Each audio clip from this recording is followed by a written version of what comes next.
Oluga actualité, yaga na kinbra. Yaka. Oluga kandula solo, yaga na kinbra. Yaka.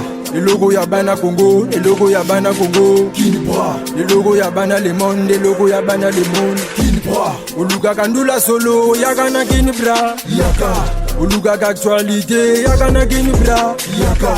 Le logo ya bana Congo, le logo ya bana le monde. Le logo ya bana Congo, le logo ya bana Congo. Na bona mbongo mebino bozanga tina kana kini bra to kopese mwinda. Okopela ka lokola Mama Maria, hein. Lokola Mama Maria, wana doute, hein. JTS final la kisa bango nenzela. Ton impact, hein.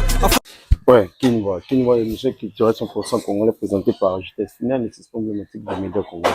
Quand on est tout le barami, merci na ba abonné na biso surtout au bozala tout le temps na pona opesa biso force et fidélité na bino confiance au opesa biso yango moto sala ke lelo Kinvoix toza la place toza ndeka to ba Kinvoix chaque fois to yana eloko asika eloko bien et ça pour la première fois dans l'émission de Kinvoix mais et ça pour la dernière fois na été lelo to ko sur la mine to ba vérité au biso na bino za besoin ko yeba na Kinvoix ndeka to ba merci vraiment na bato tout bozala ka tout le temps na pona ko contacter biso kopesa biso ba question to sur la na ba artiste pona ko koluka ko encourager biso surtout bato pe bozala wana pona ko critiquer biso et ça la raka to yeba ko bongisa ba défaut na biso mususu à travers ba critique na bino merci vraiment na bato tout o bozala kaka nde to lobaka kopesa ka force sœur nanga Kumba français Jessica Adam la caissière de No Stress de c'est parti mon manager quand to ba le autre sur la mingi pona makambo Italie artiste ba nouvelle na ezali alina sur la na ba fan na nini l'émission na biso Kinvoix ndeka to lobaka Kinvoix l'église au milieu du village. Logo ya bana Congo, logo ya bana le monde. Ouais, ndeka to lobaki lelo toza nayi na plateau na biso Kinvoix to lobaki to ko solo la nayi. J'espère que place vous a bogangi déjà Gigi ndenge mo gangaka o ba bengaka e bazoleli star ya ndeni ko. Ouais, santé ndeni. Non, santé normal. Lelo mo to zone émission na biso ya vraiment joie pour na biso tala artiste ndeti ya monene déjà o bato tout bayebi super o poids lourd parmi ba poids lourd to ya ba super tozi mo o tozi ce qu'on a plateau c'est qui ba l'auto mais quand même ko sola na yo par rapport à ba actualité ba question o ba fan na bino batinda to poser bino ba nouvelle na so za ngo pesa ba fan na o ba tala yo mais mingi to me ko sola na par rapport à tourner na yo na mona ko zala na tourner ngo le kinde. Ouais, tourner les gars. Bon, d'abord merci beaucoup. Déjà, il faut na fallait na les kaka. Ouais, c'est la culture, on est là pour ça. Donc, je suis à Brazza pour l'instant. Je pouvais pas quitter Brazzaville sans pourtant qu'il y ait des émissions. Toujours à l'église au milieu du village. Au milieu du village. Vraiment. Donc, voilà pourquoi je suis là. Et voilà. Sinon, tourner les gars qui bien. Tourner les gars qui bien. Vous avez suivi au Monique Batubayakaki. On a fait la musique. Le Yembi, voilà quoi. Maintenant, tournant au Salaki et Zalaki pour sortir et pour bimisser la rabiso wana ndi na simana au Salaki tourner wana pour faire découvrir na bafan non mususu que non aux ala obimisa qui et surtout bafan pour bafan ebele mususu azala pe surpris et au monde que non bazui et mais bazala na idée ko pesa bango ba concert ou tout monde au sala wana ya tourner et zali pour na satisfaire bafan dès que bimisser la bango et au pesa bango sur na tourner wana. Bon, ils ont pour sortir EPT parce que mon EP est sorti, ça fait un moment. Ça fait un moment, ouais. C'était pour, en attendant le grand concert à Pont-Noir. En attendant le grand concert à Pont-Noir et vu les suivants Makambo de Kaki parce que d'abord, il fallait te repousser parce qu'on avait un autre concert ici à Brazza où tu as mis ça te tchaki de la date. Il y a Mandangi, il y a des grand maître d'école. Ouais, c'était le 27. Oui, le 27 septembre. Du mois passé là. Ouais, c'était le 27 septembre. Voilà. Donc, quand le concert de mon frère, après, donc, on attendait que le concert est ici, là. Après, le concert a vu Nabiso, Messia, Eleka.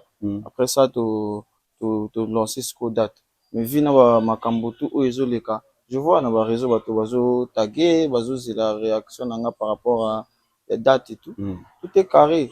On va juste donner la date au moment opportun.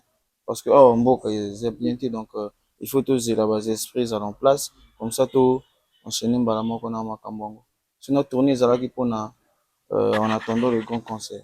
Ouais, maintenant, pour nous annoncer date aux élamboke ils ont acquis mandingi na mincho to ebe actualité ndingiza par rapport à état lelo to na mboka mamu etambola moi surtout ba activité autant musique to za la claire etambola bete bato belé bon, il y a vraiment un concert d'artistes, c'était comme il faut. Oui, bon, après, déjà, mon salamoko, malamu, ils ont ça, parce que, déjà, on sait comment est-ce que ça se passait avant. Voilà, beaucoup de gens étaient en danger, beaucoup de gens ont été victimes dans certains actes. Donc, ça dit, si tu es en règle, si tu es bien, si tu es une personne normale, tu vas bien, ça va bien, seulement, attroupement, et après, certaines personnes, ils en profitent, donc, pour éviter tout ça, là, tout c'est vraiment, c'est calmé. ça, tout relancer. Ouais, maintenant, date où on annonce, on a écosala na Pointe Nord, on a Brazzaville. Normalement, il faut que on a Pointe Nord. On a Pointe Nord, on a Pointe Nord, au bout, on a quelle salle na Pointe Nord? Déjà saleté, il faut na stade. On a zoa moi et loko mo. Ozo stade. Moi stade mo boy. Kandi to loba kandi to bengaka awa na Brazza ba stade eboué. Ba stade eboué. Na pano apuna pe ba eboué na biso peza. Voilà, toi on a ba enseignement, toi on a ba kokolo kopa, toi on a ba tata loboko. Voilà, donc parmi ba nini on a to kopona. Non, est-ce que ndenge on soit no bi ko pesa ngo après il y a tout le bagage déjà il y a stade wana au bola na Pointe Noire. Est-ce que après stade wana ya Pointe Noire oui okozonga encore na Brazzaville pour livrer encore sur concert parce que pour avoir peine na Brazzaville on part partout wana ba fan. Est-ce que okozonga encore au chat date obligé faut na zonga parce que kozonga même c'est trop dit parce que moi très souvent je suis là parce qu'il y en a battu misusu ba position na ngati se disent non il y a ça basé na Brazzaville. Ouais, net nga clairement na yeba position non te chose à la base na Brazzaville au Point Nord. Mais na mona ka gigi. So na poso sur na téléphone na solo na gigi. C'est le boulot donc on doit être partout. Tout zalaka wana comme ça tout y bandé comme makamango bien. Voilà, naza na Point Noir, je suis à Point Noir, je suis l'ambassadeur ya Congo bien à Point Noir. Ouais. Voilà. Donc pour savoir si là on a fait na Point Noir parce que l'ambassadeur tout il y a Brazzaville baza na Brazzaville. Puis c'est l'ambassadeur na Point Noir Izangai. Voilà. Maintenant concert non ko annoncer biso na Pointe Nord. Et que ça la produit par Yomoko ou bien que ça produit par BK Culture tout et à la maison de label monsieur qui produire concert non. Bon après ça sera comme une surprise. Tu vois, parce que négociation il y a certaines personnes qui viennent qui veulent produire le concert et tout. Toujours mon indi to girango na par rapport il y a une contribution à bango ce qu'ils vont apporter et tout. Donc c'est un peu ça. Ouais, ndeka artiste lobby pour na ba fan tout ba fan na bien tout bazalaka ba soupa non. Ba soupa à part ba soupa ba fan c'est exact que non. Ba fan moto de toutes les façons moto tout na Congo komani soupa. A komani soupa. Donc ba soupa bango mo ba yebi. Moto tout na Congo komani soupa. Exactement. Ouais, quand ne tout le bagage Zuko ya début dans lobby à bientôt on sait déjà date ya concert na Pointe Nord. Pour les questions à Sili si kuna ozonga na Brazzaville pour que a donné encore date mon sous. Après il y a pas que Brazzaville, il y a Dolisie aussi pour les cassos wana. Parce que je suis passé pour la tournée mais autozonga siko na concert à monnaie na Dolisie. C'est que bana Dolisie tout na bana Brazzaville bozambo. Ité madame les à la l'aise. Bazolele ndeka babengaka Zuko ya début au bien boyebi na kombo wana surtout kombo wana vraiment général Bazolele. C'est autre chose vous à la l'aise a fait ça fait ba date pour na biso ba auto na Brazzaville Dolisie Oyo et aux ala nango partout vous à la l'aise mais to a banana ya Pointe Noire a fait sa concert na poto ngozonga biso tout aux ala satisfait to CPA na ba gigi ouais gigi Bazolele Zuko ya début en fait comme on a mis balisa la mort complété na ngana et la qui ça tous les deux. Bon, c'est Zuko, il y a Deblé, il y a Gigi Bazolele, les Bazol Star interplanétaire, le chocolat chaud plus énorme que le café. Aimé Césaire, la voix de son voix, c'est lui qui dit oh tout ce qu'on dit bas, l'Afrique et ses mystères bizarres. Pire petit avenir dans Skotomo Katina Papino Zanayebita.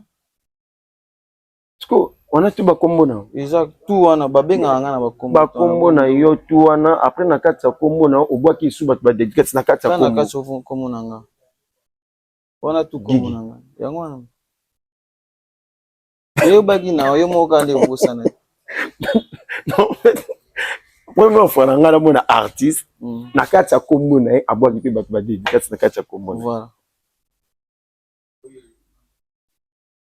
ngala bino to asio ndika to yoka kombo ya Gigi Zuko ya début biso to kansara kezaka Zuko ya début mais po yoki kombo so bokangi te ozongisa video bozongisa émission ti bokanga nde ezala kaka Zuko ya début na kana kombo wana parce que toujours bakisango lisusu ongo bakisa su eko bakisama lisusu parce que na nga moko nzete ebela ba branche wana pe bakisama mususu so parce que naza nzete ba branche eza ebele j'ai beaucoup de sosie baba kaka voave métier na danse donc nzete ngai ebela ba branche tala ebela ba sosie bazwaka voix te na danse na ba gigi bazwa tout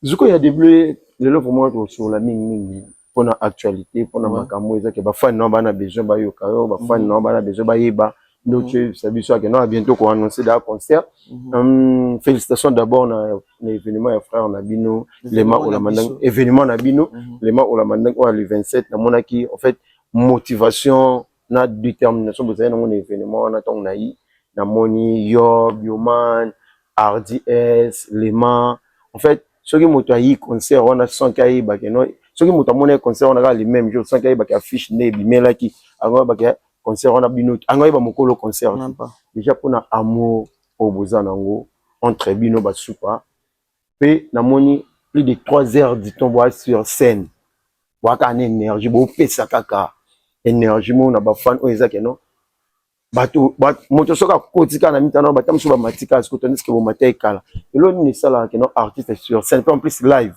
bo ça live pour maintenir plus de 3 heures du temps na scène ba fatigué oyimba ba fan soki ba guest na bino ba mati boyimba kasi comme si bino na guest bo mati ntela mo elo ni sala bah je veux dire na le bakal quoi moto tout a charbonné que c'est le charbon parce que biso peut-être par exemple ngai voilà bato musu bamona ngai azuko yako babiloko na salaka na alors qu'on a commencé ça fait très longtemps aussi donc toyebi quand même ba certain babiloko na musique en général tu vois ouais parce que biso ba pesa biso ba exercice moko po to bonja to sala na bandeko na ngai bato mususu bakoki osala ngo te voyez nous on a eu cette chance d'être entouré ya bato mo boye bayokaka ndule ebele baza na kati ya musique carrément donc babiloko bamambo ba live nini scénique vraiment on a peut-être pas appris ça mais kaka kotala à chaque fois oza na bato wana ozomona ozoyoka biso moko mpe tolalaka te ouais tolalaka te quoi on travaille tout le temps voilà pourquoi tu vas voir que il y a l'énergie qui est là sur scène énergie eza wana puis baya bazaka wana na kati ya vibe quoi voilà peu importe ça dit biso tokoma à niveau mandang ya kozala boye j'ai jamais écouté ce qu'il avait fait là soit bimisika moi vibe moi boye nayebi dia ndenge kosila oyebi ndenge kosila mpona eloko esala bongo mpo bomesami déjà trop na travail ensemble voilà maintenant Gigi est-ce que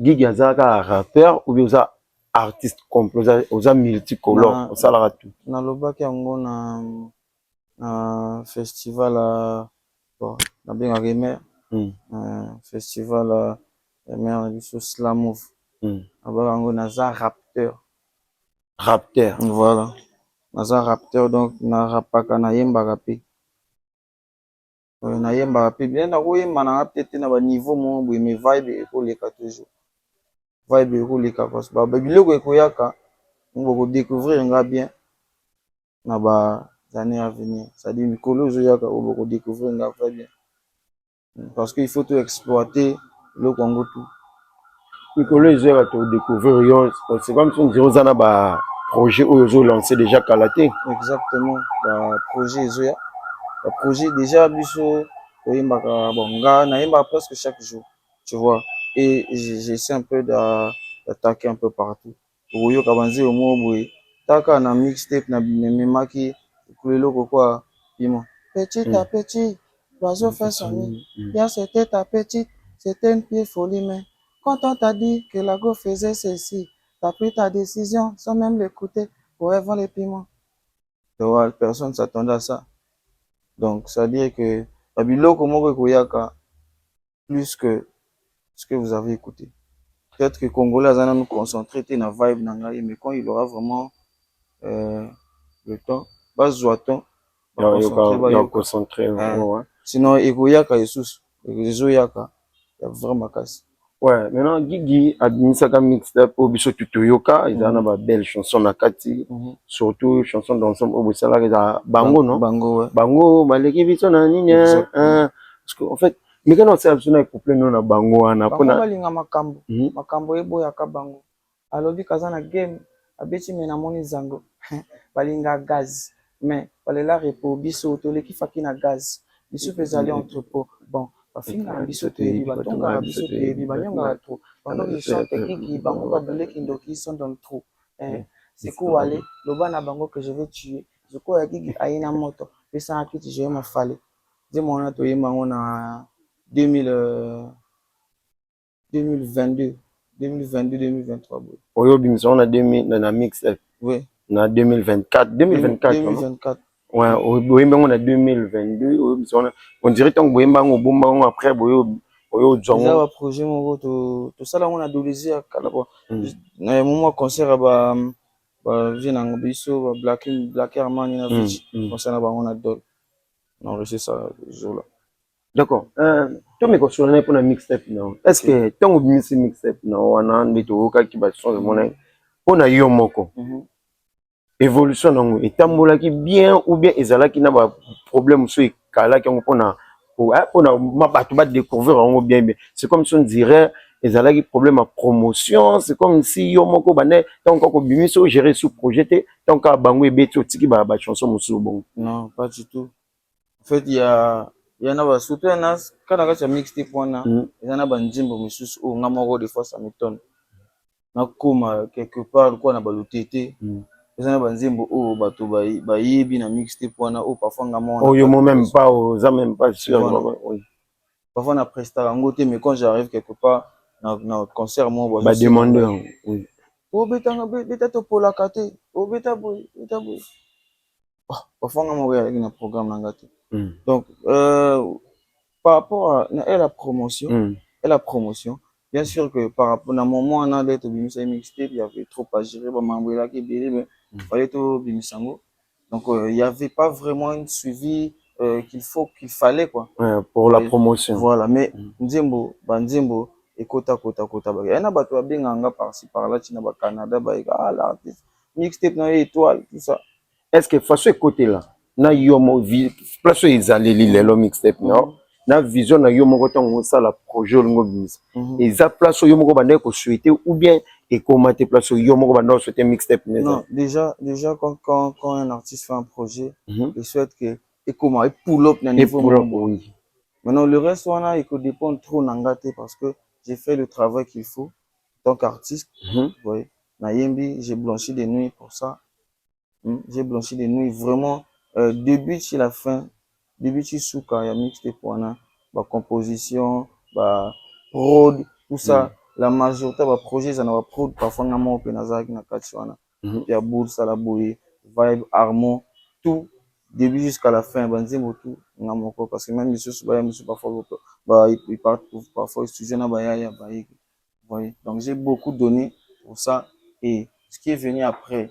Bien sûr, c'est ce que j'ai dit qu'il y avait pas vraiment de bon suivi côté promotionnel, mais j'ai senti quand même que Molo, ça rentrait. Mais ce qui viendra après, il faut que ça soit plus que ça. D'accord. Mixtape, c'était produit par BK Culture, où il y a label Nayo, où il y a signé, où il y a Papino Zanaïbité. Ouais. Maintenant, c'est que comme la mixtape nana promotion zala ki moi biso tutuebi mais j'espère que na projet o ezoyaka et zala bon comme o ucho le kana ce qui est là no message simple normalement que passer na BK Culture pour na ba projet d'avenir o yo préparé et tant que ba fan ba la surtout quand ta promotion o yo ki o yebate BK o ki o yebate mais ba fan na yo ba tata mso gigi ko to atsalmo ilo mo bote comme vous travaillez équipe. Il y a quel message que vous avez équipe pour travailler? Quel mail ou quel bâtisse? Non, déjà message d'une équipe au travail qui n'a pas. Nazana message à ça on a na écran, na caméra. Voilà, c'est ma maison. Tout ce qu'on fait, c'est à l'intérieur. Vous voyez, tout ce qu'on fait, c'est à l'intérieur. Que ça aille bien ou pas, na kati palais bisomo te gira. D'accord. C'est ce que na ba fan quel message au peut ça va pour na remarque wana et que pour ba fan comme on dit que non wani andako pour na ba fan bazala moi. Déjà d'abord il y a pas un problème là-dessus. Promotion pas il se peut que au foot parfois moi certains bâtiments pour pas contribuer à la promotion il va salir boulot na bango pas comme il faut. Vous voyez. Donc ça, c'est pas un problème. On se bat, on continue de donner le meilleur de nous. Et ce qui viendra après, ça sera plus que ce qu'on a fait avant. Donc, fan bayi bagake, yamaka sezo yaka, bazala na banka scotché. D'accord. Ouais, bazolé les artistes, les rappeurs, chanteurs, ndeka yemoga otuba aza rappeur. Rappeur na otolo bana to so la mi pona surtout pona mne ba fan bo banga te ba question na bino tout. Et comme awa to tourner to sola na Chris Doué depuis Paris zala le Chaco Chabani ya Dieu dedans motema maman na Vela Gassi Mamutu et comme déjà autant bazolé en répondre na ba question na biso artiste to me ko sola ko pona soupa collectif soupa ils a créé par Zuko Lema avant idée outaki par Zuko na Lema pour créer soupa o lelo biso tout to beta lisolo na ngweza na banzela ba petia miki ba yebi soupa même so ba yebi komba moto motam so comme artiste mon na kati et échappé à comprendre mais so ka azala na soupa ah oui na yebi soupa initiative va créer soupa idée et on créer soupa et banande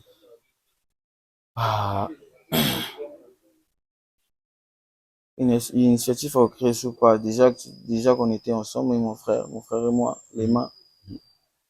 Excusez artiste na kati ote to comprendre yona Lema boza famille directe ou bien boza ba pire beaucoup tamo toi famille directe toi libota mokili mama fo ba yeba ke ba soupa baza libota non makambo boya kati wana ba yeba nani yana ba certain biloko o bato moko faut pas ba yeba trop. Ouais, d'accord. On peut répondre sur la question. Donc, les soupas, c'est un mouvement. Ça dit, ça a été créé même bizarrement. Parce qu'on ne s'attendait même pas à ce que. Déjà, on a commencé avec ça depuis longtemps. On avait toujours cet esprit-là pour créer un mouvement. Créer un mouvement pour venir depuis Point Noir. Ouais. Moi-même, j'ai déjà créé d'autres mouvements à Point Noir là-bas. Le Sangisa Baninga, créé la 7e dimension.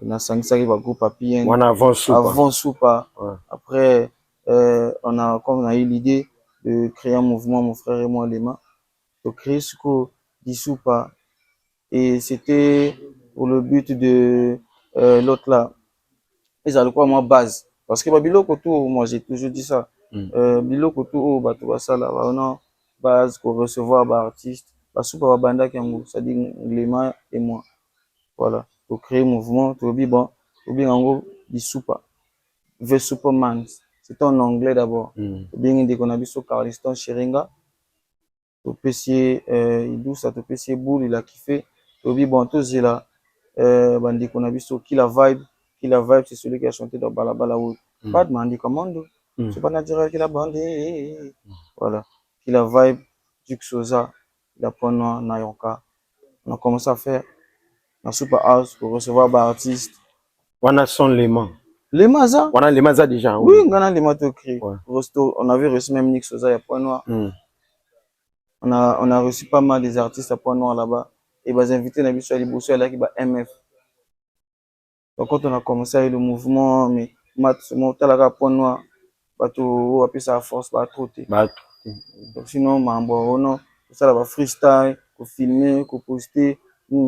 Na base moko boye parce que bandaka on inviter ba artiste parce que c'est ça non donc du coup quand ça commence à donner un peu après un moment tout kataki et c'est quand je suis revenu les freestyle ba soupa puis ça continue à l'autre là si mouvement est boye sinon il y a beaucoup d'étapes peut-être que j'ai sauté mais le mouvement a été créé à PN à Super House na CG Mopoati. Voilà. Maintenant, si artiste en a besoin à intégrer collectif à soupa, artiste avec un nom appelé on a besoin de comme soupa. quelle condition et Singapour comme soupa? Bon, déjà, j'ai dit tout à l'heure que du soupa, mototo, ça déjà soupa. Mototo, ça déjà soupa. Maintenant, si tu veux carrément être dans le collectif, c'est-à-dire aux Anabiso, en tant que membre confirmé, et du soupa, bah, il n'y a pas assez de critères, hein, Bisso, déjà, quand tu fais bien. Quand tu fais bien. Bah, yo, moral, peu, faut là. Parce que du soupa, tout ça, on a Bisso, tu gères comme un cambo. Je ne sais pas si vous avez déjà appris que non, Zuka Bibani na Bioman. Peut-être que vous allez attendre cachette, Bisso Libanais te éviter. Voilà. Donc, Bisso Basoupa, tout ça, na Bisso Romima Makam. Voilà pourquoi on n'accepte pas tout le monde. Voilà. Sinon, tu es talentueux, tu es respectueux. Parce que Bisso Tolinga, Bilo, comment vous êtes au Finga, on a tout ça là, na Bisso Angote. Voilà. Vous savez, on a mis na réseau, na vous savez, la vidéo, moi, peut déranger baninga. Non, après, il faut savoir que nous, on aime les blagues. Mais blague, ça blague, peut-être ça blague, na vidéo, on s'adresser directement à mon autant que je faire, je sais pas si la vidéo a bon s'adresser à mon directement. Je sais pas ce que même par les gestes p bah moi je sais pas, je me rappelle pas. D'accord. Je me rappelle pas. Il y a des artistes que ça il non. Ah oui, Zuko. Na collectif à soupa. Na combien d'artistes phares? Combien des artistes phares na collectif à soupa? Déjà les artistes au bateau tout baebi, soupa. Il y a moi-même je suis là, grand maître d'école au Lamandangi, Badman Sugar, Hardy S, na Akuma, bateau baebi quand même officiellement. Sinon soupa basé belé, tout na sima déjà jusqu'à point non bateau baebi belé ba pechilanga ba Est Labe, ba Kevin Abdul, ba 13 93 bateau basé belé même pas soir. Ici na biso mo ba sali freestyle mais ça là qui hommage à Malash rap pas soir et puis azalaka soupa dans ba soupa tina oyo à Kana 13 de toute façon toujours bien ça ndula ba soupa 2 ba kalaté en fait wana ndungu otangi ba membre ba soupa maintenant ba artiste phare voilà pourquoi wana tout wana otangi wana ouais te na bi ba artiste phare tana ngamoko na za awa pour Mandangi Badman Hardy S, on a artiste phare, à part biso, nous aussi, tous à peine battu sur on a cité, il y a Oyo, il y a Point Noir, tout ça, c'est un artiste phare au Mokili, mon baba yebi, biso, ça dit Zuko et Deblé, Lema, Bioman, Hardy S. Nakati soupa bo, ndeka izalaka même nakati na salle de classe ezalaka non chef pazalaka, nakati soupa ya soupa na azala chef. Ezaka non api bo so afani bo Zuko Lema Hardy S bien Bioman na yebi non oya chef parmi bas esprits na biso nde to contrôler que on a soupa yeza moi likolo na biso ezala nan. Non bon chef peut-être c'est trop dit hein. Chef c'est trop dit mais quand même mototu batiaka na place na to respecter que mototu voilà to yebi que oyo Zuko ya Deblé. De toute façon tu connais Zuko ya Deblé par rapport à ce qu'il fait un mouvement au yebi na place au Tchaï yana bato c'est-à-dire quand tu vois tu sais que yé un mouvement azaboy et puis on se met chacun à sa place, on respecte tout le monde, on manque pas de respect tout aux ana de qu'on a vu sur moi c'est Sterdine Mokasa et pas na soupa aza soupa woman na yemba kate aza neka na staff ça la ka voir ko ça la batiaka moto tout na place na ye. Donc je peux pas venir là le bac non leader na biso eza Bioman, leader na biso eza Hardy S ou Lema ou Zuko non. Chacun contribue dans le mouvement na ndenge na ye ndenge mo ya bien. Voilà, on respecte tout le monde. Donc chez nous non mokonzi azane était mais biso tout à carré. Est-ce que na jour à venir peut être que la soupa ba bisel so album mo ya bango tout na kati est-ce que ba fani tout ba c'est peut-être que non EP ya Bioman ou bien EP ya Lema ba bengi Zuko ba bengi Hardy S mais album moi de que non album ezama que non ba soupa moto ba yembi na album wana na ba jour à venir est-ce que c'est possible?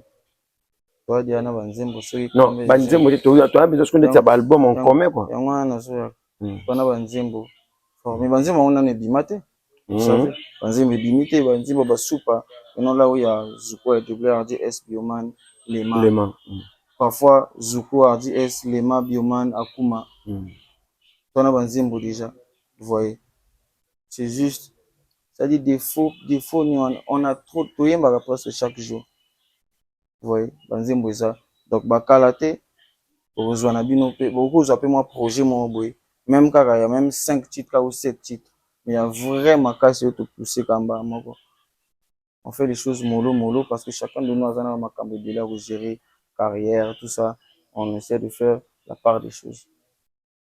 D'accord. Quand on est sur l'ana artiste, j'espère que vous avez une réponse à une question que vous posez. Par rapport à la question que vous posez sur l'ana artiste, sur l'ana. Tout comme n'était pas autour de l'obaka, l'église, qui nous voit à l'église au milieu du village, moi, te copie la tête, mais moi, l'ingi gobi, magaka. On a place, on a battu, comme on a commis se poser la question, mais qui nous voit, alga le bon corps, nega to le bara, moi, te copie la tête, mais moi, l'ingi gobi, tout mes sur l'ana artiste, tout mes contenus artiste, et ça, moi, bien artiste.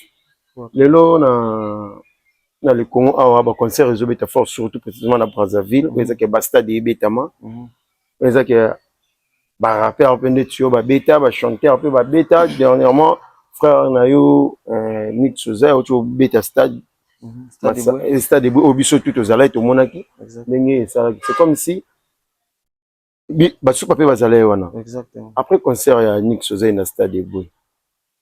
L'impression que nous avons prester un événement après ce canango au Kiti aux zones au fandi après et on va prendre un événement en Yannick Souza et t'as que rappeur pas yembi aboli concert en stade. J'ai appris qu'il faut être c'est-à-dire il faut avoir un mental d'acier, il faut être fort. Pourquoi Nix?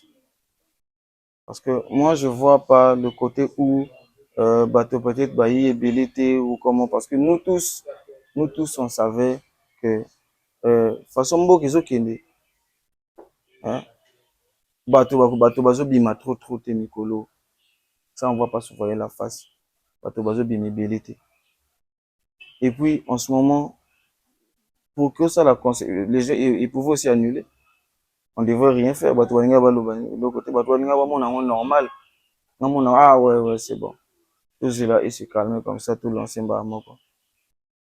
Donc, il faut avoir un mental d'acier parce qu'il y en a battu, je peux venir comme ça pour perdre Kambala Moko. Ouais. Nous, on était là, il y avait des gens. Il y a par rapport à heure, Batubamo, Kende. On était là au moment où Boïta, là, après, on a fait ce qu'il faut, on a fait le boulot.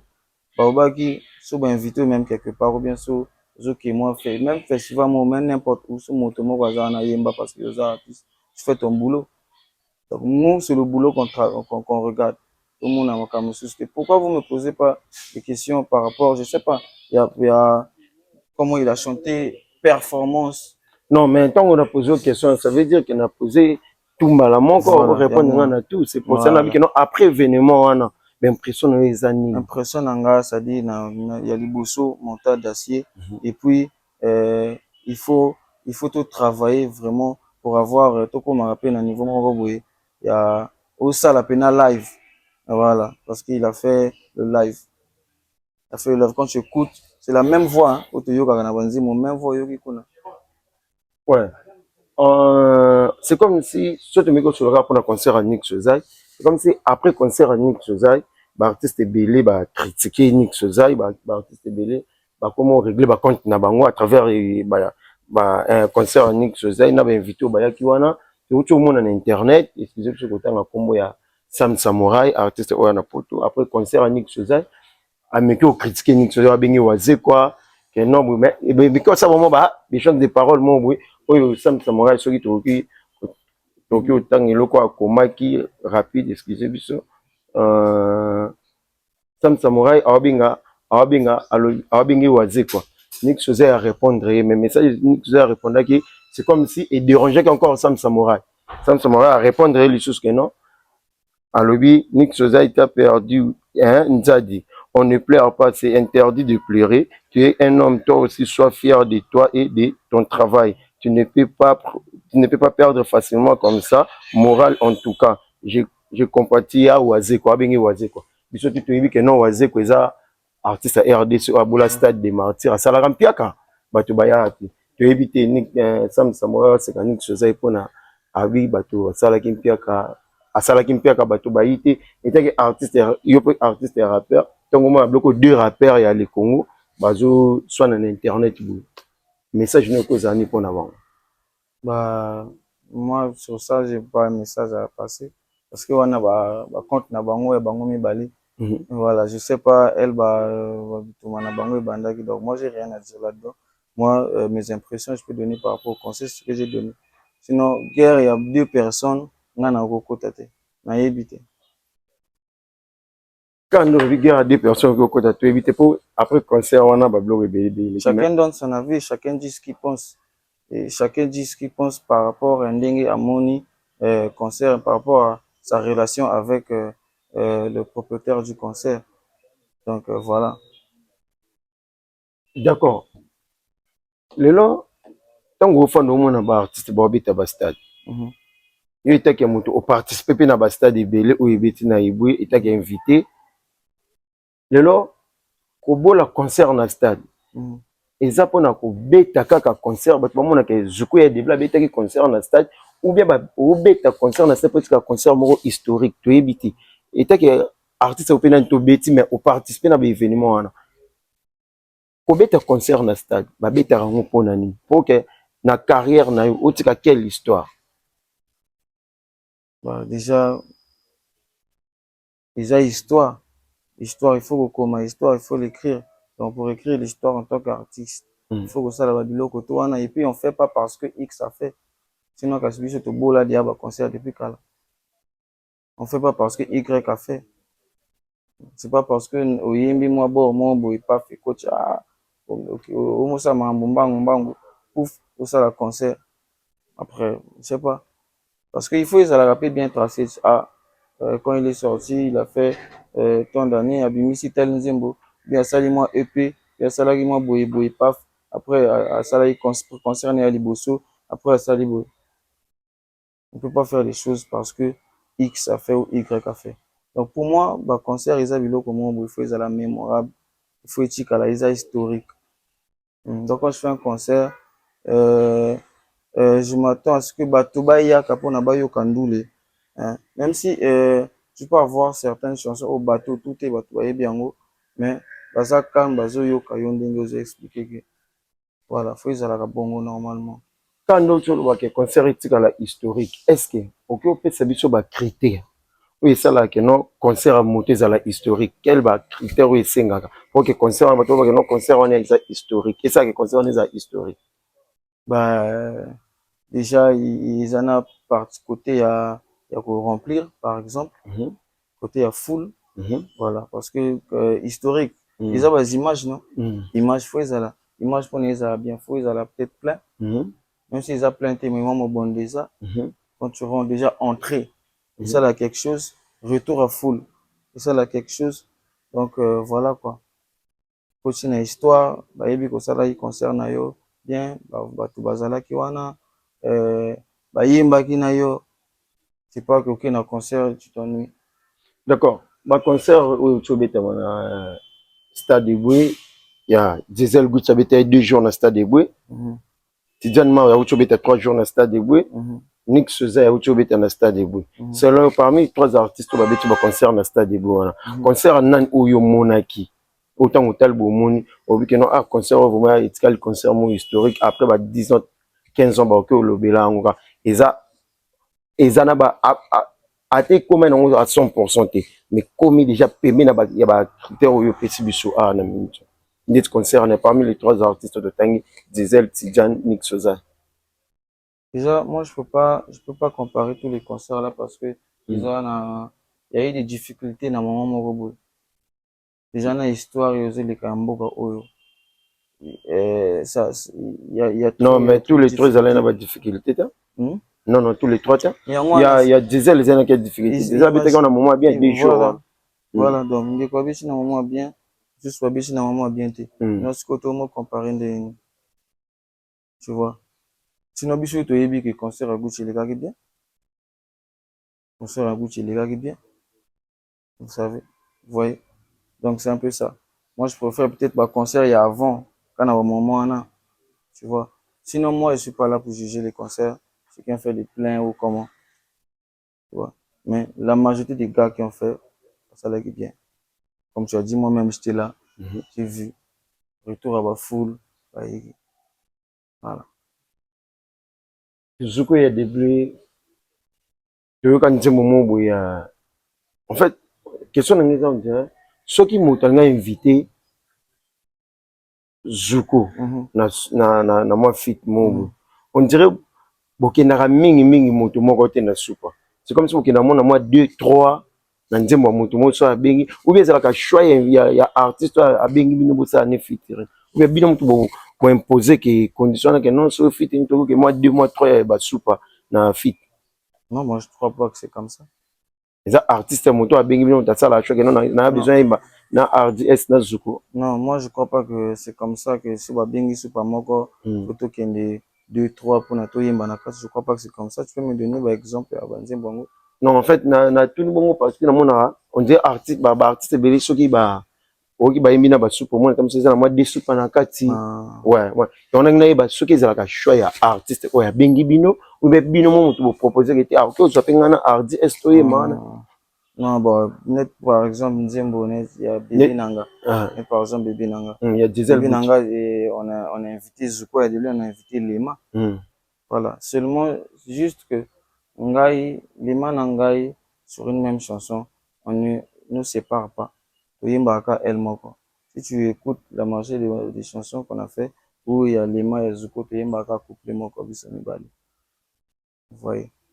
Et il y a encore le son de Balabala qui n'envoie tout. C'est moi qui avais mis mon petit Akuma dedans. On a couplé Nangaï. Parce que j'ai besoin de pousser un peu, tu vois. Donc c'est un peu ça. Sinon, quand on appelle, quand on a besoin de Lema, il part, il chante, l'exemple avec Waye, avec le vieux Waye. Tati chantait seul. Et Hardy S et Rooney. Voilà. Donc c'est un peu ça. Sinon, on peut appeler X. Mais comme Basupa, Bazalaka, Basupa, Tuzana, Tokendeke toujours dans le studio, Mobondo, Tuzana, Toki à force. Ata ba invité moto mo bino tout bokenda na studio. Oui. Basupa. Bolinga bo comme ça Supa ndeti young man cash man de billionnaire ou bien les États-Unis comme ou bien ndeni. Un jour baloba sous musique à Congo te baloba Supa. On a soué na bino des ans. Keno un jour baloba sous musique à Congo baloba Supa. Supa. Bazolele. L'église au milieu du village. Zuko ya début boyemba nzembo moko na Diesel Gucci Yanga bébé ezala bébé nanga bébé nanga oyo eza keno une belle chanson o biso tout toyoka ti lelo toyoka ngo tozela clip mais clip ti lelo eya te ezalaka nini baartiste oyo bazalaka bainvité na chanson wana moto bazalaka na liton te ou bien Diesel Gucci ye mo mokolo nzembo moto aproposa nani te botourner clip. Tu sais qu'il y a beaucoup d'artistes dans le projet. Et puis, chacun, dans le projet, on a star. Tu vois, non? Donc, l'occupation, c'est belé. Bon, je sais pas vraiment le pourquoi, mais ce que si on dit, je crois qu'à n'importe quel moment, on peut faire un clip. Ouais, je sais pas vraiment ce qui se passe. Et par rapport au projet, il y a Gucci et Moko. Et il faut être là, il faut attendre. Vous voyez? Et puis, il y a d'autres projets, c'est pas obligé, bah, ça, on peut faire un clip. Il y en a qui ont dit, on va voir que ils ont un clip. Quand ils ont un clip, ouais, mais le problème est que la rapé ba fan non, ba fan tant ba monaka, ba moi c'est comme si bo pesa bango biloko ndambo, bilian ndambo. Ouais, moi je comprends. Comprends? Bo pesa bango ndeti bilian ndambo, place bango ba zele ko mati. Je comprends. Mais yana fan moko asala les commentaires le jour na publié qui na annonça qui passage na on King Bra alobi que non, na tout na question wana ya chanson na tini ya Diesel wana, malobi tout nango bazolé le que non. Peut-être chez Tokyo, vous avez une réponse bien pour un moto à travailler à peine à diesel, afin d'azala à peine à diesel à moto. Ce qui a vu la chanson na bateau tout ba imba wana baba. Ndeka autour baba star mais est-ce qu'avec no bango tout baba gonflé. abi bato tu bayemba na nini wana ba gonfler yango moni eloko ekusa ke non clip wana esalema te wana fani moto alobaki yango abato na biso toyebi tomeka kotuna toyeba estce c'est vrai po yana mosusu mpe alobaki non bazolele aza le seul supa oyo aza fier ata baobenga ye boye ata baosala boye ye agere ke bato te même na baévénement so bamoni ye boye ata babengi ata baframe babenga zuko otala bango tokipa bango c'est que aza fan na ngati aza fan na basupa te donc ayebi ngati c'est afa na basupa te ayebi te aza fan na basupa te après dire que le projet là bato moto to aza gonflé bon ça c'est comme ça qu'il eza ndenge ya moni la biso ndenge ya mona biso sinon avant de dire certaines choses il faut essayer un peu d'analyser quoi je te mets à la place parce que tu peux pas imaginer qu'un balèze projet comme bébé nangai ils en a crypté forcément, y a un petit souci, ou soit parce que c'est dans le bon moment. Voilà. Donc, sinon, il n'y a pas de problème. Moi, je suis au courant de rien. Je ne sais pas pourquoi clip les a été, mais la personne la mieux placée, je souhaiterais poser question à pas Gucci et moi. D'accord, merci. Les jours, tu as tourné dans Diesel Gucci, tu as posé question. Du coup, il y a des blés au top de mixtape. Au cas où, et puis il y a Diesel, non? Exact. Au cas où, ma chanson, tu es Diesel Gucci. Voici. À part nzembo na bino o boyemba na EP wana quel nzembo musu oyo kanga na EP ya Diesel nzembo c'est ebele na ba juja na bi à part o bino mba quel nzembo oyo osepela na na EP wana oyo ka on fort juja isa juja nani nzembo na Hiro le coq tokyo joma bestre na wata moketo ba parole ka yo kanga même ya juja toni ate ya juja te nzembo ina Hiro le coq ya juja l'église au milieu du village. Il y a son polémique, non, il y a son polémique, oui. Mais tu sais, bandi biso toi batunga bonga personnellement, na yo kaka banzembo ebele na yo kaka chaque fois. Et il y a même nama banzembo nanga moko parfois to goza boye kimi na. Ça veut dire que oyebino ba titre on a mais oyebino et puis biso mo to annoncer yango to zala ki wana tout wana na yebaki donc yaka pa même nga moko na banzembo so kimi na ngona moto. Tu vois non? Sinon bayebi ke wana banzembo na biso tango mona Diesel Gucci atelemi devant bien bosola naye tango tala kai otia Diesel Gucci na quelle position na musique congolaise Gucci na musique congolaise aza moto moko moi je crois que normalement je sais pas ndenge abete mais il faut ba honorer pe faut ba tia pe na place mo ba honorer kandi ba pisaka bato ba nini ba chevalier ouais normalement parce que hors polémique à part non sans polémique mais c'est vraiment un visionnaire quand tu vois tu sens quand même ma game na ndenge mo boye la manière à bien peindre tu vois na image tout ça tout le monde connaît Nzembo ça bien Zokota en extérieur ba featuring ba makambo et c'est vraiment un exemple à suivre déjà puis au travail na Diesel puis choper même ba conseil occupé ko pratiquer on peut sentir que conseil à Diesel exactement ouais après ça va conseil on se voit pas tout le temps mais quand on a l'occasion de se voir ça manque pas petit nanga il faut ça la boy oyebi la ça la boy ouais donc c'est un peu ça je sais que beaucoup de gens ils savent ce que je dis est vrai ouais ce que je dis est vrai c'est vraiment un charbonneur un putain de charbonneur il a vraiment la vision quoi ouais vision ça ouais les autres artistes congolais surtout urbains bomi ko bimisa ba EP ba album ba nini oyo sala biso pe fier ya omona bino lelo bomo misa ba EP ba album oyo zaka na minute to lo babu to éviter yo j'espère que vous ka ba artiste congolais tout ouais na yo ka consommer congolais fort c'est bon qui ne voit l'église au milieu du village sans polémique ne ka to le baka oyo ki EP ya Kosari Flatboy EP ya Kosari Flatboy la mélodie Mbeli j'ai pas eu le temps d'écouter, j'ai pas encore écouté, mais je sais que c'était sorti dans mon qui affiche. Mais pourquoi quitter, ça fait déjà aujourd'hui plus de 1 mois. Mais comme je te dis, Banzembo c'est belé. Non, na yo qui vraiment Banzembo tout. Non, na yo qui j'ai pas vraiment quoi eu le temps de faire na yo kabwe. Surtout moment où quand je suis arrivé à Brazza, na wa matanga, malage peu à son âme, le concert, même Gamoko ça dit pour sortir des trucs on s'est dit il y a moi l'autre là. Donc na concentré trop na yo kababilo comme Banzembo. Mais si ça arrive dans ma to inangai, si ça arrive na oyo quand net ba Banzembo suspect bimi nango na yo ke. Ouais, c'est bon. Il y a des développeurs à Koyoka, n'importe vu les temps, on va le temps Koyoka. Il y a un problème, il y a besoin d'internet et volume et pas Koyoka. Zuko y a des blés les lots aux ana lumière. Oui, lumière. Comment? Oui, lumière. N'a pas lumière. Oui, lumière. Album lumière. Album lumière. Album lumière. Album lumière ya. Ya Tidjane Marie. Album lumière ya Tidjane Marie. Ouais, namoni album ebimaki. Oyoki déjà.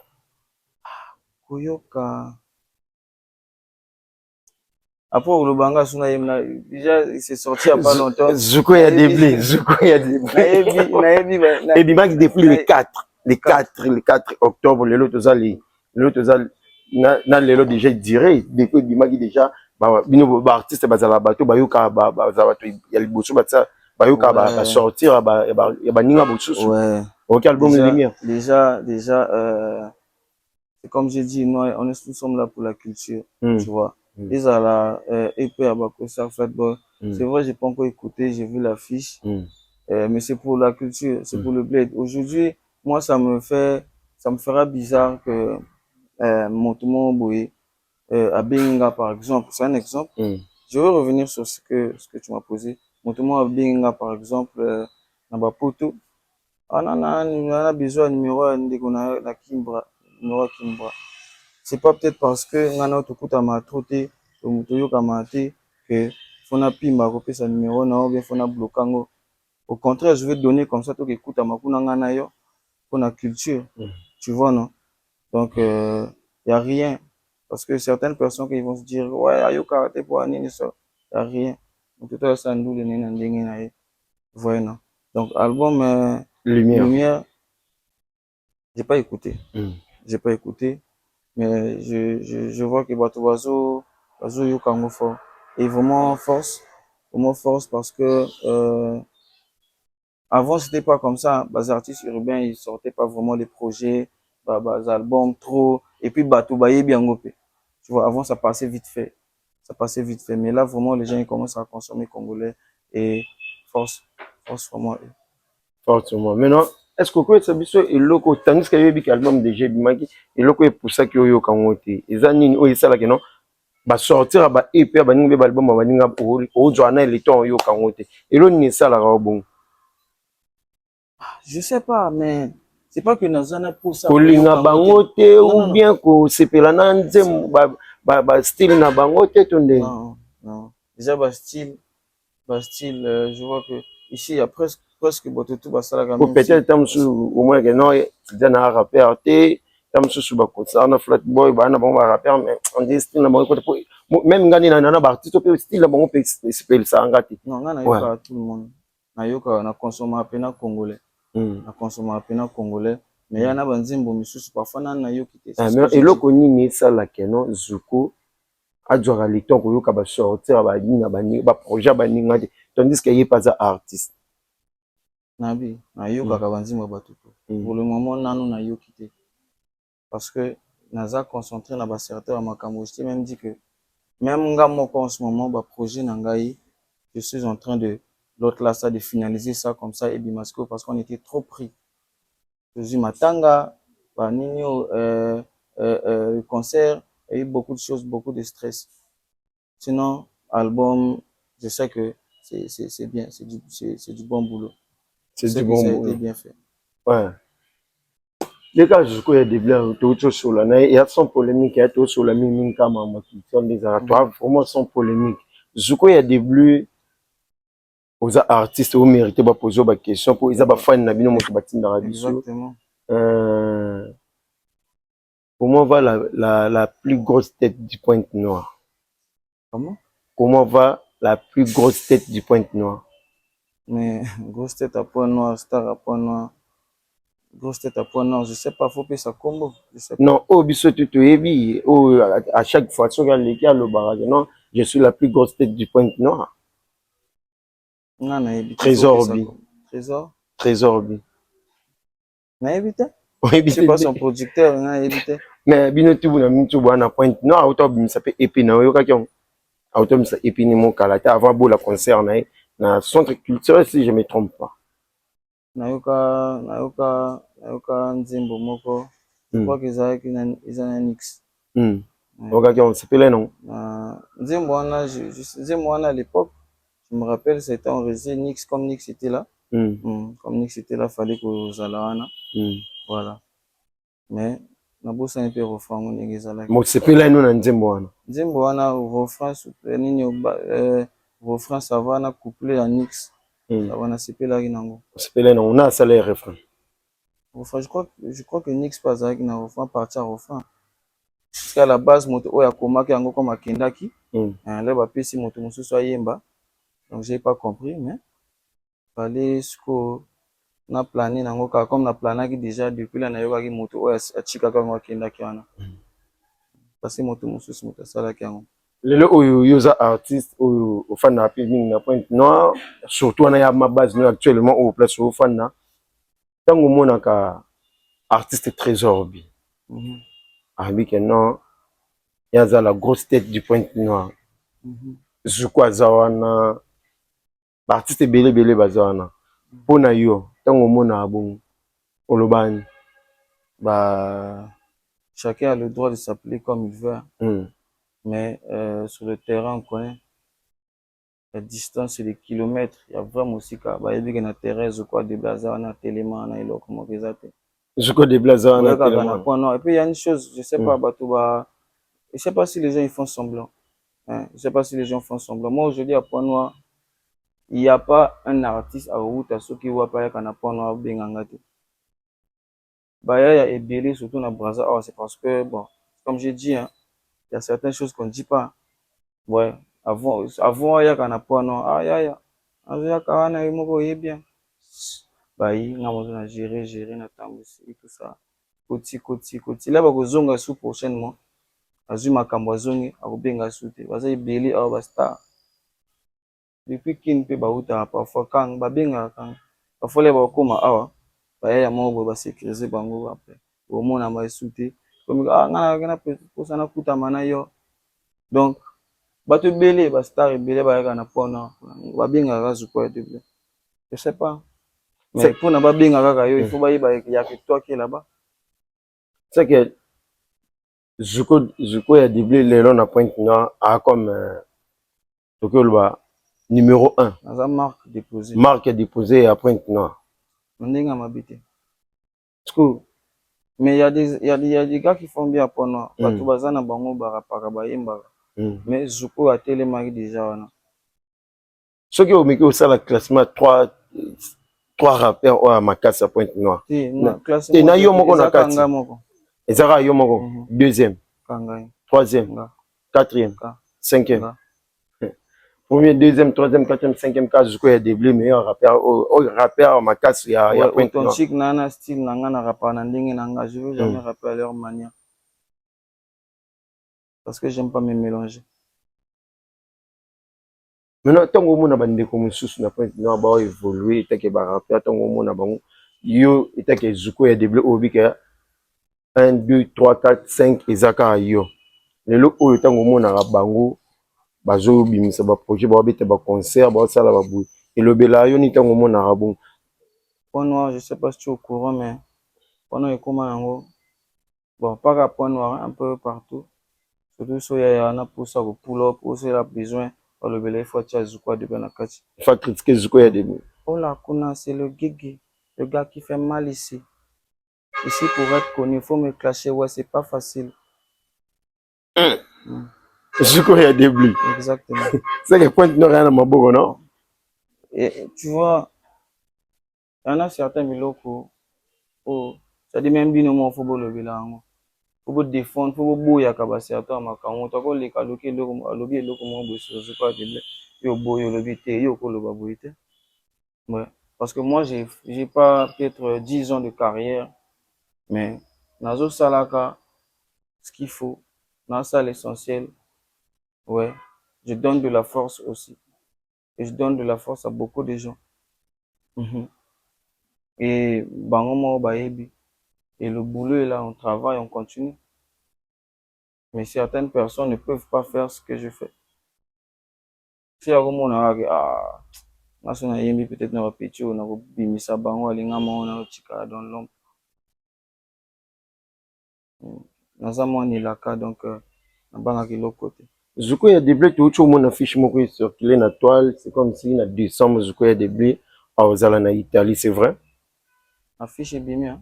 Affiche na mon affiche mo wana que non, Zuko ya deblé na décembre aux ala na Italie.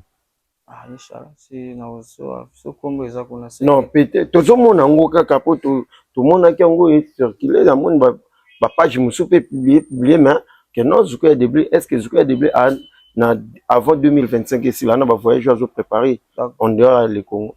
On a oloba na ba fan na nga bazalaka scotché na page na nga ba mona comme moi-même je vais afficher tout ça là pour la confirmation. Oh tu es tambola na ba page musu sonia na ngo ba mensonge. Non, bazalaka confirmation na page na nga. On dirait ça deux pays si je me trompe au tambola na deux pays wana. On dirait que c'est une vérité moi vous êtes caché. On a évité. Bon faut bazalaka la confirmation na page. Et tonné mais qui veut qui m'a abonné parce que moi t'attendais biso. Avec un posé loco on dit oh bah tu peux belle bandolo ba gigi kaka monoko gigi ka we mazo bimate ba gigi zo bimate azo kete me baninga ba mayo le bela ga baninga biso sko comme tout le monde tu bité il faut te tourner le besoin caméra to sola na gigi ai bisa biso mais abo ino loba abo na boyité mais baza na bango o bangani ba bandoki ba kanga ndoka kanga ka isute. Et puis il y en a certaines personnes qui bako kanga isute. Même si otie non ceux qui ne ko simba sute poza pula basupa komekate mangeke tukuta gemge na sunga kubola na douter makwini kuta. Tout le monde a lancé freestyle basupa oyo oyembi na ba jeune belé na katsuana to ebiti tango oyembi na bango bongo zo préparer ba supa mosu ya siko zo mati c'était ba rapper ou bien ezaka obenga bango bosaka freestyle wana basupa wana tu basupa wana basupa point noir ndule basupa point noir donc wana ba petit wana ba relève et ça m'a fait quand même plaisir façon bato balobeli yango et ils ont aimé et monsieur sezo yaka ndule basupa version Brazzaville vraiment belle lisusu vraiment belle lisusu vraiment belle donc baza na bango après eza game tosalaka ndule batika bamakambo mosusu okosala nini okofina soki tosala kaka ndule toyemba kaka to rappe voilà c'est tout ce qu'on veut toyemba kaka to rappe ntango mambo balabele uti kopela moto awa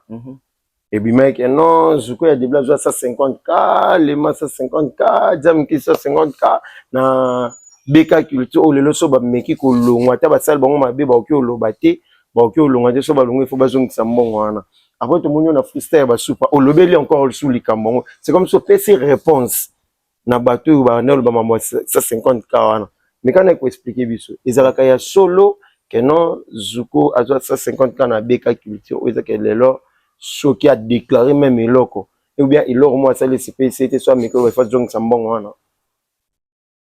Non, tu vois le Congolais un réseau, mais suivant, il ne suit pas trop ce qui se passe. C'est-à-dire, Azaka, mais il ne comprend pas en fait. Azo comprend, n'a été. Ouais, non, Azamuta vibe, n'a vibe, tu vois. Il y a le quoi, moi, il a comme moi, il a un réseau, bah, tu vas au bilan, moi, tu as yembé la monzem.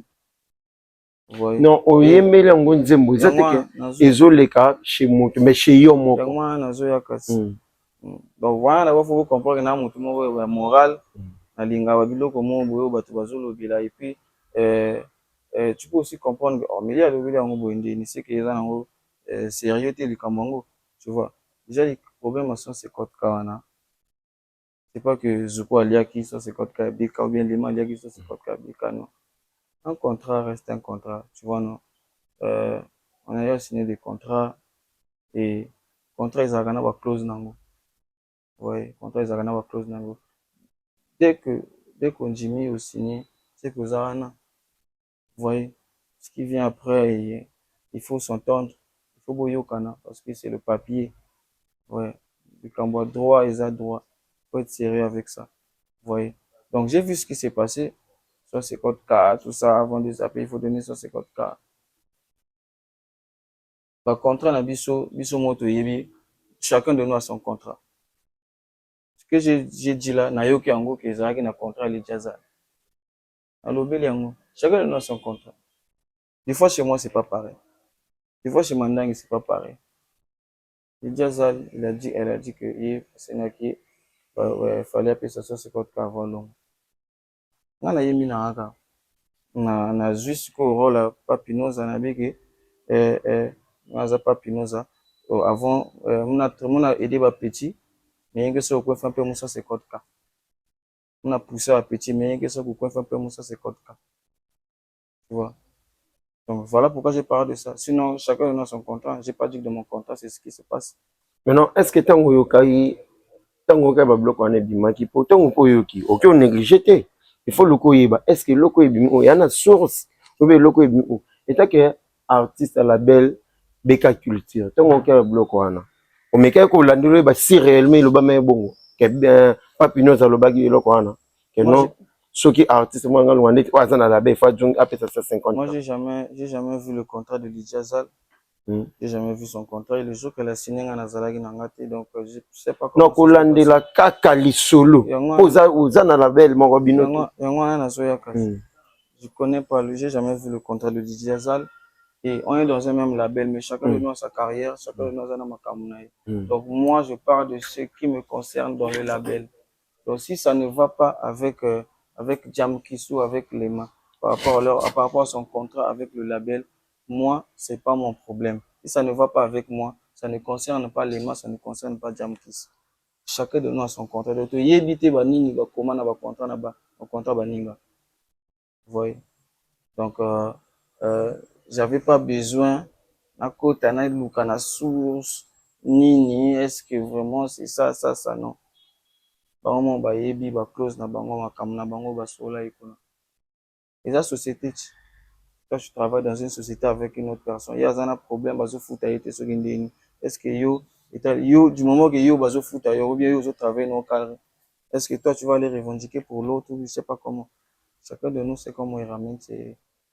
Depuis Zuko il y a des blagues signées dans Beka Culture, ça fait combien d'années? Et Zuko il y a des blagues en contrat dans Beka Culture, il y a combien d'années?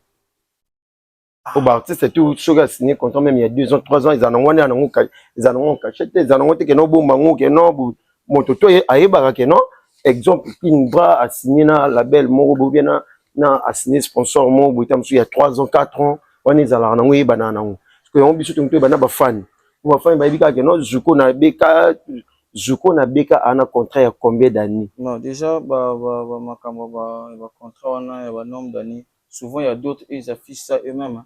Afficher bango moko depuis na organisation na bango ya label on a signé un contrat de tant d'années avec tel artiste tout.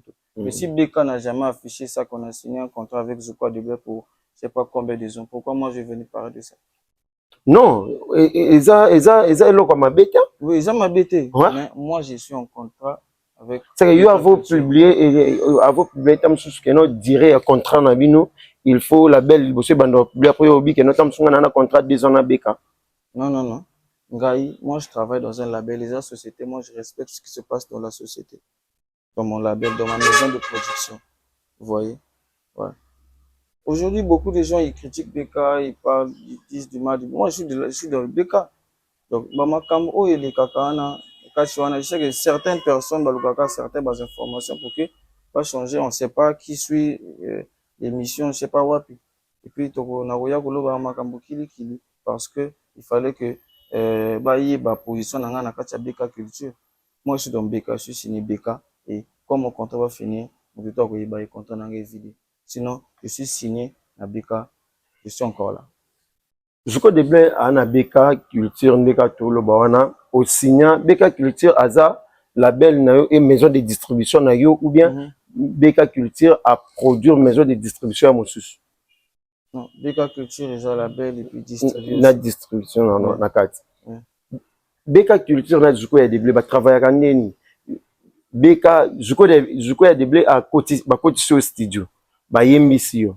Ba sal marambo tu ya yo. Ba pesi au cachet no bango mo ba ke oteka ou bien bo sala ke non ba saliner la belle ça après ba revenu ya ba vente bo partager ba pourcentage ou bien ba silani na yo déjà marambo tu après bon ba duka ka ba projet bango mo ba ke gérer tout. Non mais ça là na ba pour ça que ça dit Zuko ya début pardon Zuko ya début pardon Zuko ya début pardon tozo solo là en fait il y a ba fin non moto na déjà mais non c'est comme si ozolingo kima biso mwa moke eza ba fan bana ya na ndenge mo ya mabete to partager eloko ezata musu ba fan musu ba yeba kiti non na pona moi déjà façon ngo répondre non et ngo ça m'a dit so kima so to tout na ndenge mabete na ndenge mabete to yeba après eza ba artiste belé to donc si repose la question comme ça je vais te poser c'est bon d'accord je dis ceci Beka Culture na Zuko ya deblé contrat na bango eza que non babimisi mbongo bakoti Zuko ya deblé studio ayembi asali ba clip maramotu ba pese na cachet mbala moko cachet déjà bossé contrôle d'abord c'est bon après tant yo aussi soyez ma bossali clip maramotu ba clôturer tout Beka Culture a zongo aki koteka ba vente ndenge boteka kawana ba vente ba revenu ya ba streaming ba vente ya ba projet na bino wana est-ce que Zuko ya deblé a profité que na ba vente wana ya ou bien yé déjà ba pesa déjà mbongo makambo wana tout ya za sous na droite ya kodjwa ba revenu ya ba projet ya sala na label ya Beka Culture. Voilà. Zuko ya deblé a produit na Beka et la studio vidéo tout ça c'est fait par Beka. Voilà. Beka ça là ils font ce qu'il peut faire par rapport à contrat na biso et revenu nangai na partie na bango obligatoire faut na partie nangai parce que c'est moi l'artiste c'est moi le produit c'est moi qu'on produit donc ça veut dire que si mbongo ekoti ezanga moto na koti mbongo wana par rapport à produit nangai donc obligatoire nazana pourcentage na kati donc eux quand ils investissent basi ba mbongo na bango qui na studio au sali clip au sali boye ba distribuer c'est que bazana pourcentage na bango la pe nazana pourcentage na et c'est comme ça se passe. Est-ce que Beka a distribué que ba projet na bino ba artiste na ye ba na ndenge ba nini senga kana ba nini na distribution tout na ba maison de distribution tout est-ce que ba tsaka Zuko composé comment ba acteur compositeur artiste compositeur ou bien ba place wana tout ba tsaka ba est-ce que Zuko après contrat na Beka akozala kaka na droit ya ba revenu wana ndenge ezala par rapport à ba pourcentage au va gagner ou bien ceux qui contrat s'il marambotu pe ya Zuko s'il on est tout mona na ba frère na bino musu ba artiste de lo ba comment vivre maramwana na ba ex label na bango monsieur contrat s'il vous travaillez sur vous ne travaillez plus ensemble c'est-à-dire on te donne tes comptes et tout tu gères maintenant seul dans makamuna yo voilà actuellement ba compte na mamuno to est géré par Beka. Moi je suis géré par Beka à 100%. C'est géré par Beka. Donc, ma page, ma Kambotu, ma compte, c'est géré par Beka et c'est comme ça que ça se passe. Il faut pas te bosser un contrat. Le contrat, c'est un contrat. Je suis au moment où signé Kaka, ça veut dire qu'on dit 10 000 ma Kambotu. Voilà. Je suis admin dans ma page d'Angap, mais c'est géré par Beka aussi. D'accord. Beka, ok, Suka et Suka. Non, pas de problème. Question Suka. Beka, Isa. Label ou produire yo tina ba concert ou bien Suka kaka na ba projet kaka neti ba chanson ba EP ba album est-ce que Beka pas produire que tina ba concert? Je suis produit à Beka 100%. À 100%. Voilà. Faire ba événement nous ba tourner na tout wana pe Beka pe exactement. Je sais que yo zo mbongo ebele hein. Mais toujours travailler ataku mbongo coach ebele ou je sais pas comment on investit carrière mobima.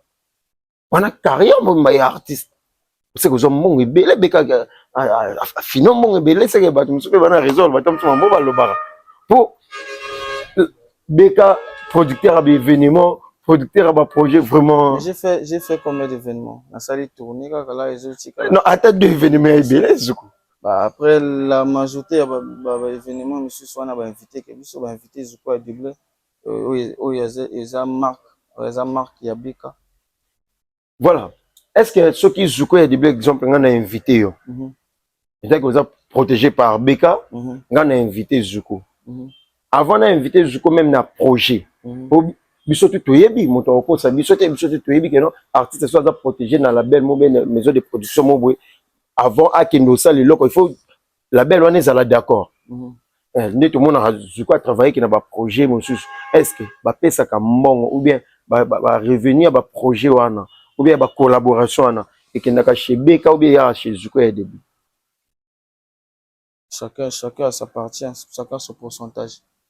C'est un contrat. En fait, je sais pas si tu comprends que quand on me contacte, quand on contacte par exemple Beka, on a besoin, il y a Zuko, il y a double. Voilà. Quand je vais, Nasali Monsala Nangai, moi, en tant que produit na Bango, une fois que Nazawana, quand je mets ma voix, c'est-à-dire que Bango peut dire un pourcentage. Automatiquement. C'est tous les artistes congolais où ils travaillent qui na Bango. Bah, ça n'a pas pourcentage. Non, ça dépend. Il y a relation. Il y a feeling. Il y a projet ligne bandeli. Vous voyez? Parce qu'aujourd'hui, on peut être là. Moi, je suis Zuko de Benana, des Konanga, artistes. Viens mix à Kobe, Zuko, comme on va faire tout ça, ou bien on a besoin de c'est le connaît. Oui. Et quand on va se capter, peut-être ça projet, non? Quand on fait le projet, si le projet est carré, on peut dire que bon, tout ça, là, tout tourner et qu'il vous voyez. Et puis là, on regarde même pas le côté argent et tout. Vous voyez, c'est aussi le feeling et tout. Parce qu'il y a d'autres projets, ça pas fait bon côté. Ça n'a pas bon côté, tout ça, d'accord, merci na Zuko ya début na espace sur la nao, merci vraiment na confiance et fidélité pour que ça soit ne katolobara qui ne voit l'église au milieu du village qui ne voit toujours wana pona ko sur la na ba artiste na bine boye ba vérité boye ba nini c'est passé na ba vie réelle na monde tout sur la na Zuko. J'espère que vous avez réponse à ba question tout au beau poser qui biso tout meko sur la na Zuko ya début tout comme na suka émission na biso ne katolobara ming to remercier que bateau bazala tout le temps wana pona kopesa biso force na ndenge ya solo espace où tu fandi ya kitoko bondeka bayambaka biso tout le temps exoben juste en face na rue dragage wana na avenue 3 Martin numéro 18 so comme espace ya kitoko okozala à l'aise et ana ba condition oyo esengaki no moto tout azala à l'aise. Merci na DG LTH exoben, merci na Deborah Kobi enfant de Dieu, Chris Doué depuis Paris, Jack Afro patron Teddy Salomon le Marocain à nos stress. La personne nous remercie vraiment Emmanuel Ngimbi ndeka ezalaka soki artiste Zuko ya début bazolé que vous avez quelques personnes pour remercier à travers l'émission Nabiso ezala vraiment bien. Merci d'abord on a eu moko na présence na salle biso bien ezala vraiment boui biso ndeka to batoza l'église au milieu du village. On est là pour travailler pour na bas artistes congolais tout, on est là pour soutenir les artistes congolais tout ça on a été pour na ko séparer ou bien pour na nini sur la mine pour na ba fan na ba mélomane de la bonne musique ba ba ko ba préciser bien à travers l'émission Nabiso. Donc vous avez quelques messages pour na ba fan na yo na remerciement ba to ba soutenir yo et vous avez vraiment bien. Merci na ba Superman, ba Superwoman et Moki Mobimba. C'est grâce à eux que nous sommes là pour travailler. On donne le meilleur de nous. Et voilà quoi. Panzimbo Zoyaka, Makambo Zoyaka, ya vrai minene. Bozala na binoka na bozala kaskuchi. Donc Pambote, appelé Général Massoud. Déjà que son anniversaire vient de passer, là on est toujours dans le mois. Général Massoud, depuis pendant on a RMBBQ. Gimbenza, le buteur très fou. Donc un dingue à Ousakanate. PDG Jivi Kulembe. PDG Shelan Kuka. Donc Batoazé Belé, Superman, Superwoman pour Wakana ensemble. Ouais, ndeka tolobaki wana merci vraiment na Regina ngamo bande bazala tout le temps on a pona ko sala biso na artiste bien. Merci vraiment na bateau tout. Bazala comme si c'est pour ta première fois ndeka tolobaka ya ko kolanda chaîne na biso ko hésiter te kene na ba page na biso tout Facebook, Instagram, TikTok, chaîne YouTube na biso activer, s'abonner, partager, commenter, s'abonner, cloche à notification et activer cloche à notification pour que on rate ba nouvelle na biso te. Merci na Emmanuel Ngimbi, merci na Plamedi Maestro, Chador garçon frère. merci na Emmanuel Adeba Rufis merci. Sans oublier, si vous en avez besoin de travailler, de collaborer, n'hésitez pas de nous contacter. Le numéro est à la touche, justement, on a des grands nabino, tout ça, on a pour travailler, nabino, promotion, challenge, marketing, publicité, produit, nabino, tout, ça, on a pour travailler. Merci encore pour une fois. Artiste, Zuko, il y a des bleus, les na passage, na Kini, Brandeka, tout le bacal, l'église au milieu du village. Merci, na vraiment, na pesi, merci, na bateau, tout, la biso, merci, Tokutami, à la prochaine, merci.